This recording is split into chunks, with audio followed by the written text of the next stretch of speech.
নমস্কার, কেমন আছো তোমরা সবাই? আশা করি তোমরা সবাই খুব ভালো আছো আর আমরাও খুব ভালো আছি। সকালবেলার কাজকর্ম সেরেছি, তারপর অসীমিকে খাইয়েছি।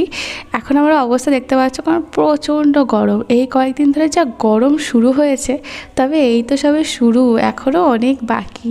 তো সেই জন্য চুল খুলে আর হবে না। চুলটা আগের দিন রাত্রে আর আজ ভালো করে আর কি বেঁধে রাখিনি, তো সেই জন্য একটু অগোছালো হয়েছিল। আর সকাল থেকে চুল আঁচড়ানোর মতো সময়ও আমার নেই, তো সেই জন্য একটু ভালো করে আর কি মানে টেনে বেঁধে একদম হাই খোপা করে রেখে দিলাম। বাস মানে মোটামুটি অর্ধেক দিনের মতো চুল আমার সেট। চুল আমার এদিক থেকে ওদিক হবে না। এবারে বাকি কাজকর্মগুলো করব। আজকে ভেবেছি মানে এই ঘরটা সেরকম কিছু গোছাবো না, আমাদের যে পশ্চিম দিকের যে ঘরটা আছে ওই ঘরটা আজকে গোছাতে হবে, বাগাতে হবে। কারণ ওই দিকের ঘরটার একদম জঘন্য অবস্থা। মানে মানুষ যদি কেউ একজন আসে বাইরে থেকে, সে এসে দেখবে আর ভাববে যে এই বাড়িটাতে হয়তো কেউই বাস করে না। মানে এতটাই খারাপ অবস্থা। কয়েকদিন ধরেই ভাবছি যে ঠিক করব, কিন্তু সময় আর হচ্ছিল না। কিন্তু আজকে যেহেতু তোমাদের দাদাভাই আসবে, তো সেই জন্য ভাবলাম। আর ওই ঘরটাতেই তোমাদের দাদাভাই বেশি থাকে, মানে ম্যাক্সিমাম থাকে। কারণ এই ঘরটাতে অসীমির একদম মানে কী বলবো, পা ফেলার আর জায়গা নেই। এটা ওটা জিনিসে পুরো ভর্তি। তোমাদের দাদাভাইয়ের কিছু কাজকর্ম থাকে, বা হয়তো অফিসের কিছু কাজ রইলো, বা পার্সোনাল কিছু কাজ রইলো, সেই সমস্ত কিছু কাজ করার জন্য মানে যেগুলো অসীমি থাকলে আর কি সম্ভব নয়। ও তো একটু মানে ও তো বাচ্চা, ও তো বোঝে না। তো সেই জন্য ম্যাক্সিমাম সময়টা আর কি ওখানেতেই থাকে।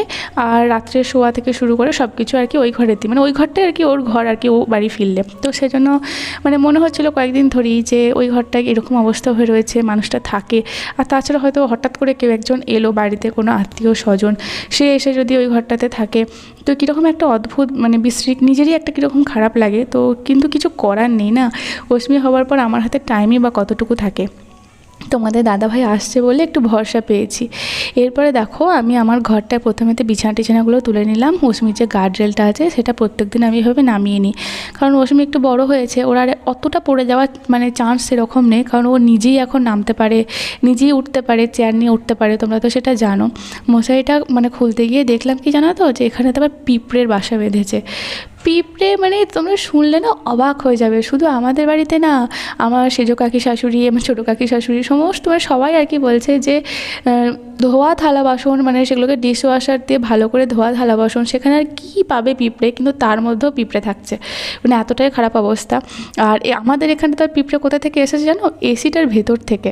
তোমাদের দাদাভাইকে যখন আমি বলি যে এসিটার ভেতর থেকে কীভাবে পিঁপড়ে আসছে, তখন বলে এসিটার যখন আর কি ওই পাইপ টাইপ বার করেছে, ওইদিকে হয়তো গর্ত করেছিল, তখন হয়তো ওই গর্ত ধরে হয়তো আসছে। তো সেটাও হতে পারে, জানি না। কিন্তু এখন তো দেখছি যে এসিটার ভেতর থেকে একদম আলমারির দিকে লাইন দিয়েছে। তো একটু তাড়াহুড়ো করে আর কি গ্যামাক্সিন দিয়ে দিলাম, যে এই জাস্ট শুরু হয়েছে, নাহলে তো মানে বাচ্চার বিছানা, বাচ্চার ঘর, মানে বুঝতেই পারছো আমার মেয়েটাকে একদম পুরো শেষ করে দিত। তো এরপর মানে বিছানাগুলো একটুখানি বাগিয়ে নিলাম। তো তারপরে ভাবলাম যে যখন আর কি ওয়াশ টোয়াশ করবো, যেহেতু ওই ঘরটা পরিষ্কার করবো, সেহেতু ওয়াশের জিনিস তো থাকবেই ওয়াশ করার মতো। তো সেই জন্য ভাবলাম অনেক দিন হয়ে গেল, মানে প্রায় 4-5 দিন হয়ে গেল বেডশিটটা ওয়াশ করা হয়নি, তো বেডশিটটাও ওয়াশ করে দেবো। এবং যে সমস্ত বালিশ টালিশ রয়েছে অসীমির, আমার, সেই সমস্ত কিছু, বা যে সাইড পিলোগুলো থাকে আর কি, পাশের বালিশ যেগুলোকে বলে, তো সেগুলোও আজকে, ওর কভারগুলো আজকে ওয়াশ করে দেবো। বাকি সব কিছু আজকে আর রোদে দেবো না, কারণ অত আর সময় আমি পাবো না। আর যেহেতু এত গরম পড়েছে, ওই গরম বালিশ নিয়ে এসে শোয়া ও সম্ভবও হবে না। তো এখন দেখি কি করি, কিন্তু এইগুলোকে মানে কভারগুলোকে আর কি খুলে নিচ্ছি, এগুলোকে আর কি ভেজাবো, ওয়াশ করার জন্য ভিজিয়ে রাখবো। গরম জল ওদিকে আমি অলরেডি বসিয়ে দিয়েছি, কারণ আমি দেখেছি, এটা তোমাদের দাদাভাই বুদ্ধিটা দিয়েছে। তাছাড়াও আমি দেখেছি আমার বাবার বাড়িতে সবাইকে, যে যখন কোনো বেডশিট বা কোনো কিছু আর কি এই ধরনের সুতির কাপড় খুব আর কি একটু কী বলবো নোংরা টাইপের হয়েছে বা ময়লা হয়েছে, সেগুলো একটু ওই গরম জল দিয়ে আর কি পরিষ্কার করলে খুব তাড়াতাড়ি ইজিলি আর কি ছেড়ে যায়। তো সেটাই আমি করব। তো আমার এখানে একটা ফ্ল্যাট পলিশ আছে, তোমরা দেখতে পাচ্ছ, যেটা আর কি আমি ইউজ করি। তোমরা জানো আমার বিয়েতে আমার বাবার বাড়ি থেকে খাট, বিছানা, আলমারি, বিছানাপত্র সমস্ত কিছু দিয়েছিল, যাতে আমার কোনো অসুবিধা না হয়। কিন্তু আমাদের ফুলসজ্জার দিনে মানে সেদিন কটার সময়, 3:30 মতো বাজছিল, হয়তো 3:30 থেকে 3:45 মতো, তখন তোমাদের দাদাভাই আর আমি যখন আর কি শোবো, তখন এই খাট বিছানার বালিশ, মানে তোমরা সবাই জানো, প্রত্যেক মেয়েই জানো যে কতটা বড় বড় এবং কতটা ফোলা ফোলা হয়, সেগুলোতে শোয়া অসম্ভব। তো সেই সময়তেই তোমাদের দাদাভাই বললো যে এই বালিশে আমি শুতে পারবো না। তো সেই জন্য কোনো একটা ঘর থেকে, আমি জানি না কোন ঘর থেকে, আমাদের যে আরও 2টো এক্সট্রা ঘর আছে, তো সেখান থেকে 2টো মাথার বালিশ নিয়ে আসে। তো সেই মাথার বালিশটাই তোমরা বিশ্বাস করো, সেই 2টো মাথার বালিশই আমরা আজকে 4.5 বছর ধরে ওতেই শুচ্ছিলাম। তো তারপরে হঠাৎ করে একদিন, হঠাৎ করে না, আমার শাশুড়ি মা মাঝে মাঝেই আর কি বালিশ বালিশ বালিশ বালিশ করতেন। আমি না সত্যি বলতে মানে আমার মাথা এতটা গোবর ভরা আছে, আমি একদমই বুঝতে পারতাম না উনি কী বলতে চাইছেন বা কী বলছেন, আমি কিছুতেই বুঝতে পারতাম না। তারপরে যখন বিসর্জন হলো, তো বিসর্জনের সময় তো মানে বাড়ির মধ্যে যত তোলা বিছানাপত্র এটা ওটা আছে, ধরো তোশক বালিশ যা আছে, লেপ কাঁথা ব্ল্যাঙ্কেট থেকে শুরু করে সমস্ত কিছুই বেরিয়েছিল, কারণ প্রচুর আত্মীয় স্বজন এসেছিলেন। তো সেই সময়তে উনি আর কি আর মানে যখন দেখছেন আর কি যে আমরা বুঝতে পারছি না, তখন আর কি উনি মুখ ফুটে বলেই ফেলেন। তো সেই বলা মাত্রই মানে ওনার মুখ থেকে জাস্ট খসেছে কথা, তখনই সেই মাত্র আমি ওই দুটো বালিশ গিয়ে ওনার কাছে দিয়ে আসি। তো সমস্যা হচ্ছে যেটা, যে আমি সত্যি কথা মানে আমি ওনার একটা, যেহেতু আমার এই ঘরে তোমাদেরকে বলেছি একটা পিন পর্যন্ত ওনার নেই আমার কাছে। তো এই দুটো বালিশ ছিল, সেটা মানে আগে যদি আমি জানতে পারতাম তাহলে হয়তো আমি যেদিন আর কি তোমাদের দাদাভাই নিয়ে এসেছে সেই দিনই আমি বলতাম যে না আমি শোবো না, কিন্তু আমি বুঝতে পারিনি, আমার বোঝার ভুল। তো যাই হোক আর কি। তো তারপরে আবার তোমাদের দাদাভাই মানে আমার আর কি অশ্মি হবার পর একটা খুব বাজে, কি বলবো, বাজেই বলি, কারণ আমার প্রচণ্ড ঘাড়ে আর মাথায় ব্যথা। যাদের সি সেকশন পর ঘাড়ে আর মাথার ব্যথা হয় তারা অবশ্যই জানো যে মনে হয় যেন মৃত্যু যন্ত্রণা ভোগ করছি। আর যদি একদিন আমি একটু উঁচু বালিশে শুই, তারপরের দিন ঘাড়ে এত ব্যথা হয় আমাকে মনে হয় দিনে 3-4টে প্যারাসিটামল খেতে হয়, মানে এতটাই ব্যথা হয় আমি সহ্য করতে পারি না। তো সেই সহ্য না করতে পারে আমাকে প্যারাসিটামলগুলো খেতে হয়। তো সেই জন্য উঁচু বালিশে শুতে পারি না আমি। তো তোমাদের দাদাভাইও সেটা জানে খুব ভালো করি। তো এই কয়েকদিন যতদিন আর কি আমার কাছে ফ্ল্যাট বালিশটা ছিল না, আমি নয় কী বলবো, গায়ের চাদর যেগুলো হয় না শীতকালে গায়ে দেয়, আর সেগুলো ফোল্ড করে বা বেডশিট ফোল্ড করে আমি শুচ্ছিলাম, বা খালি মাথাতেও শুচ্ছিলাম। তো তারপর আমি আমার বাবার বাড়িতে আসি, বাবার বাড়িতে আসার পরে মা আমাকে এই ফ্ল্যাট বালিশটা দেয়। তোমাদের দাদাভাই আমাকে বলে যে না বাবার বাড়ি থেকে আনতে হবে না, আমি তোমাকে একটা ফ্ল্যাট বালিশ বানিয়ে দেবো। কিন্তু দেখো যতই তুমি ফ্ল্যাট বালিশ বানাও না কেন, সে নতুন তো একদম সেই একটু ফুলো ফুলো হবেই। আর আমি একটা দিনও আমি একদম উঁচু বালিশে শুতে পারবো না, আমি যেদিনই শোবো সেই দিনই আমার এরকম কষ্ট হবে। তো সেই জন্য মাকে বলা মাত্রই, তো আমাদের বাড়িতে আর কি বলা মাত্রই তো তারা আমাকে বলে কোনো অসুবিধাই, তো যটা খুশি তটা বালিশ নিয়ে যা। তো আমি যটা খুশি তটা না, আমার একটাই প্রয়োজন, একটাই নিয়ে এসেছি, কারণ আমার কাছে বালিশ প্রচুর, অনেক বালিশ আছে, মানে যেগুলো তোমাদের দাদাভাই কিছু করিয়েছে, আমার বাবার বাড়ি থেকে কিছু দিয়েছে, কিন্তু সেগুলো সবই উঁচু উঁচু, আমি শুতে পারবো না। তোমরা বুঝতে পারছো আমি কোন বালিশের বা কী রকম বালিশের কথা বলছি। তো সেই বালিশ আর কি আমি নিয়ে এসেছি আমার বাবার বাড়ি থেকে, তো তাতেই আমি এখন মাথায় দিই। তো ভগবান, মানে মাথার উপরে একজন আছেন, উনি সব কিছু দেখছেন, কে সত্য কে মিথ্যা, কে অন্যায় করছে কে ন্যায় করছে, সবার বিচার একদিন না একদিন হবেই, সেই আশাতেই আমি আছি। তো যাই হোক, পশ্চিম দিকের ঘরেতে এসে সবার প্রথমে তোমাদেরকে আমি ঘরটা দেখালাম, তোমরা ভালো করেই দেখলে। এই ঘরটা অশ্মি কী অবস্থা করে রেখেছে। অশ্মি 2 দিন ধরে এই ঘরটাতে খেলছে, আমি ওকে মানা করিনি, কারণ আমি জানি যে এই ঘরটা আমি পরিষ্কার করব, তো যা করছে করুক, জল টল না ফেললেই হলো। তো খেলনা টেলনা রয়েছে, এটা ওটা ছড়িয়েছে, আর 2 দিন ধরে আমার জামাকাপড়ও গোছানোর আমি সময় পাইনি, সেই কিছু জামাকাপড়ও আর কি এই ঘরটাতে রয়েছে। আমার কিছু জামাকাপড় আমি যখন আর কি যা ওয়াশ করি সব নিয়ে এসে এই ঘরটাতেই আমি রেখে দিই, তার কারণ অশ্মি অতটা এই ঘরেতে আসে না, বা এই ঘরটা মানে খুব মাঝে মাঝে আর কি ইউজ করে, আর সেভাবে আমাদেরও আসা হয় না অতটা। তো সেই জন্য এই ঘরেতেই রেখে দিই, সময় পেলে আর কি গোছাই, আর না হলেও থাকে, যখন সময় পাই তখনই গুছিয়ে নিই। তো সেটাই, এর আগের বারে যখন আমি আমার ঘর গুছিয়েছিলাম তখন তোমাদেরকে বলেছিলাম যে আমার মেয়ের কিছু ওষুধ টষুধ অশ্মি সব নাগাল পেয়ে যাচ্ছে, সব খেতে আরম্ভ করে দিচ্ছে। আমি ধরো কোনো কাজে আছি, ও ওষুধের কৌটো খুলে বা শিশি খুলে সেগুলোকে খেতে আরম্ভ করে দিচ্ছে, যেটা প্রচণ্ড ডেঞ্জারাস একটা ব্যাপার। তো সেই জন্য আমি কিছু কিছু জিনিস এই ঘরে, মানে এই পশ্চিম দিকের ঘরের যে তাক আছে একটা, তোমরা হয়তো এই ভিডিওতে দেখেছো কিনা বা দেখবে কিনা আমার এই মুহূর্তে মনে নেই। তো সেই তাকে, বা তোমরা এর আগের ভিডিওতেও অনেকবার দেখেছো, এই ঘরে একটা তাক আছে 3টে। তো সেই তাকের মধ্যে কিছু জিনিস আর কি সাজিয়ে রেখেছিলাম। তো আমার শাশুড়িমার বক্তব্য অনুযায়ী যে আমি এই ঘরটা নাকি দখল করে নিচ্ছি, মানে এই ঘরটা উনি আমাকে ইউজ করতে দেবেন না। উনি মানে যেটা আর কি আমার ঘর, তো সেই ঘরে আমার বাচ্চার যা খুশি হয়ে যাক না কেন, ওনার কিচ্ছু যায় আসে না। উনি আমাকে ওই ঘরটা ছাড়া আর কোনো ঘর বা কোথাও আমার জিনিসও রাখতে দেবেন না। আমার জিনিসের কথা বাদ দাও, আমার মেয়ের জিনিস, কারণ আমার জিনিস তো সেরকম কিছু নেই, আর আমার জিনিস তো কোথাও কিছু রাখারও নেই। সিঁদুর টিঁদুর এগুলো তো নর্মাল জিনিস, এগুলো তো একটা কোনাতেও পড়ে থাকে, কিন্তু আমার মেয়ের জিনিস যেগুলো ওষুধ টষুধ এটা ওটা, তো এই সমস্ত জিনিসগুলো উনি আমার ঘর ছাড়া অন্য কোনো ঘরে রাখতে দেবেন না। তো সেই কথাটা তোমাদের দাদাভাইকে আমি বলি, অবশ্যই বলি যে তাহলে আমি কোথায় রাখবো, তাহলে কিছু একটা আলমারি বা ওয়ার্ড্রপ এরকম টাইপের কিছু এনে দাও যার মধ্যে আমি লক করে রাখবো, যেটা অশ্মি হয়তো লাগাল পাবে না বা নেবে না, বা নাগাল পেলেও হয়তো মানে লক করা থাকবে তো কীভাবে নেবে। তো সেটা শোনার পর তোমাদের দাদাভাই বলে যে তুমি ইউজ করো, তারপর আমি মানে যদি কেউ কিছু বলে বা আমার মা যদি কিছু বলে সেটা আমি শুনবো বা আমাকে বলতে বলো, সেরকমই আমি বলি। তো অশ্মির বাবা আসার পরও ওনার সাথে প্রচুর মানে বিতর্কমূলক অনেক কিছু হয় কথাবার্তা, যে আমি নাকি ওই ঘরটা দখল করে নিচ্ছি। মানে তাহলে উনি মানে একটা পরের বাড়ির মেয়ে আসবে, এটা তো আমারও বাড়ি, মানে আমার যেমন বাবার বাড়িটা আমার বাড়ি বিয়ের আগে এবং বিয়ের পরে এটা আমার শ্বশুর বাড়িটা, এটা আমারও বাড়ি। যেমন উনি ওনার বিয়ের পর ওনার এই বাড়িটা এখন ওনার বাড়ি হয়েছে, সেই বাড়িতে উনি কি কোনো কিছু ঘর বা কোনো কিছু জিনিসপত্র ব্যবহার করছেন না, তাহলে আমি কেন ব্যবহার করব না? উনিও তো এখানে যে সমস্ত জায়গা বা যে সমস্ত বাড়ি ঘর পেয়েছেন সেগুলো ওনার বৈবাহিক সূত্রে স্বামীর থ্রু দিয়েই পেয়েছেন, তাহলে আমিও তো বিয়ে হয়ে যাওয়ার পর বৈবাহিক সূত্রে স্বামীর থ্রু দিয়েই সমস্ত কিছু পাচ্ছি, তো এখানে তো সমস্যা তো কোনো কিছু নেই।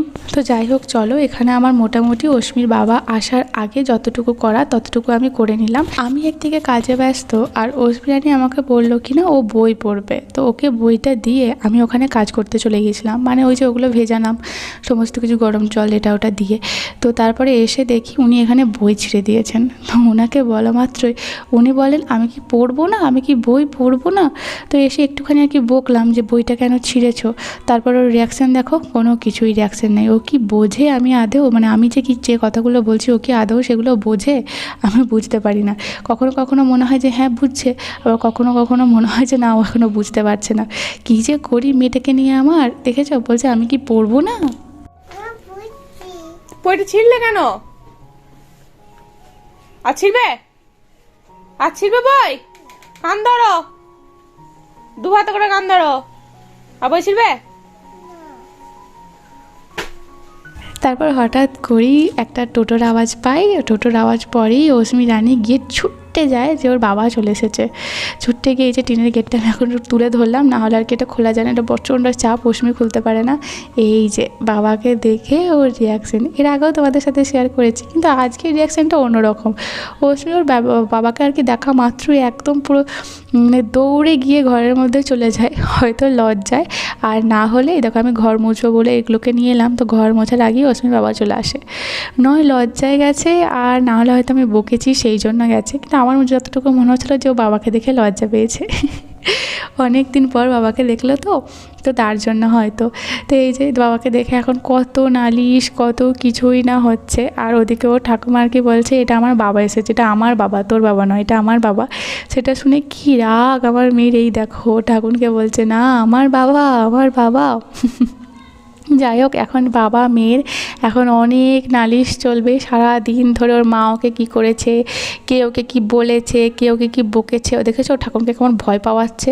আমাদের পাড়ার সবাই বলে যে অশ্মি ওরকম করে খেচে খেচে কেন ওঠে, তখন আমি বলি না ও খেচে খেচে উঠছে না, ওর মামা ওকে ওটা শিখিয়েছে যে কাউকে ভয় দেখাতে হলে এইভাবে শেখায়, মানে ভয় দেখানোর জন্য, মানে আমার ভাই ওকে শিখিয়েছে, অনেক দিন আগে শিখিয়েছে, প্রায় ধরো 1-1.5 বছর আগে, সেটা এখনও কন্টিনিউ করছে অশ্মি। তারপরে এই যে বাবার ব্যাগ থেকে আর কি জিনিসপত্র দেখছে আর কি কী এনেছে কি না এনেছে, কারণ অশ্মি পুরো সপ্তাহটা পুরো অপেক্ষা করে থাকে এই যে অশ্মির বাবার ব্যাগটা এত ভারী আর তুলতে পারছে না।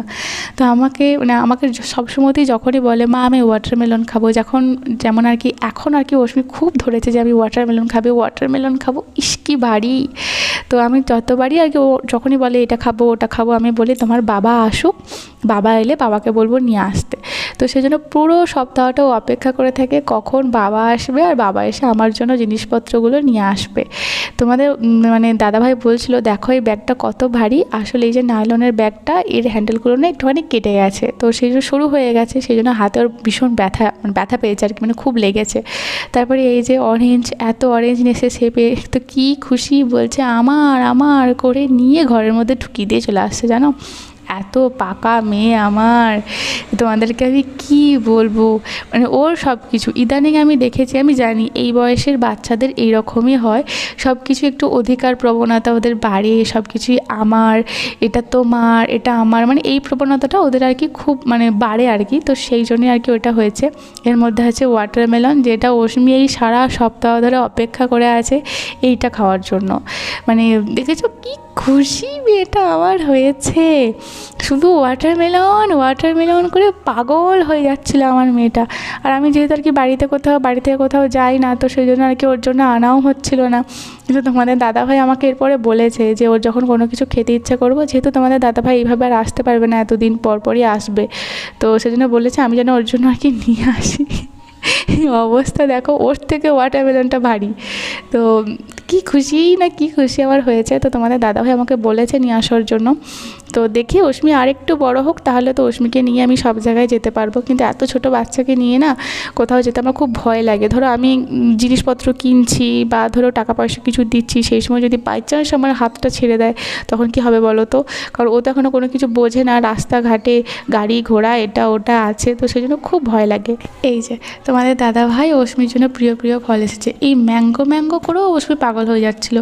আসলে অস্মি না বইতে পড়ে, মানে ওকে তুমি ছোটো ছোটো বইগুলো পড়ায়, তো সেখানেতে এই সমস্ত ফলগুলো দেখে আর খাবো করে খুব। তো এখানেতে এই যে গোয়াভা মানে পেয়ারাও নিয়ে এসেছে অস্মির জন্য। আমি অস্মির স্টাইলে কথা বলছি।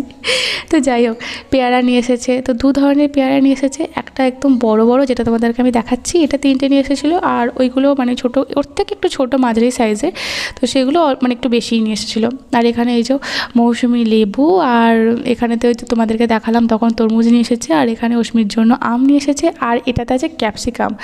অস্মির জন্য এত ক্যাপসিকাম নিয়ে এসেছে, আমি ওকে বারণ করেছিলাম, বাড়িতে এত ক্যাপসিকাম আছে তা সত্ত্বেও আর কি নিয়ে এসেছে।